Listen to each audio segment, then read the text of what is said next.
حضرت جابر بن عبداللہ رضی اللہ تعالیٰ عنہما سے روایت ہے کہ رسول اللہ صلی اللہ علیہ وآلہ وسلم نے فرمایا، مجھے 5 ایسی چیزیں عطا کی گئی ہیں جو مجھ سے پہلے انبیاء کو نہیں دی گئی تھیں۔ نمبر 1، 1 مہینے کی رات سے میرا رعب ڈال کر میری مدد کی گئی۔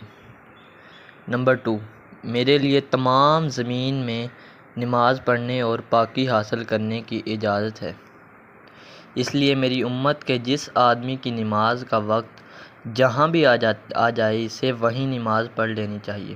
نمبر 3، میرے لیے مال غنیمت حلال کیا گیا۔ نمبر 4، پہلے انبیاء خاص اپنی قوموں کی ہدایت کے لیے بھیجے جاتے تھے، لیکن مجھے دنیا کے تمام انسانوں کی ہدایت کے لیے بھیجا گیا ہے۔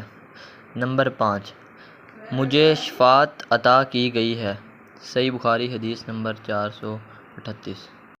رسول اللہ صلی اللہ علیہ وآلہ وسلم نے فرمایا، بے شک تو جو کچھ خرچ کرے اور اس سے تیری نیت اللہ کی رضا حاصل کرنی ہو تو تجھ کو اس کا ثواب ملے گا، یہاں تک کہ اس پر بھی جو تو اپنی بیوی کے منہ میں ڈالے۔ حدیث نمبر 56۔ حدیث صحیح بخاری۔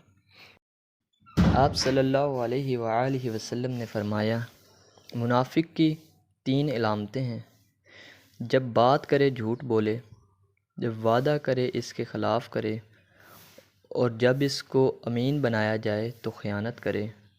صحیح بخاری حدیث نمبر 33۔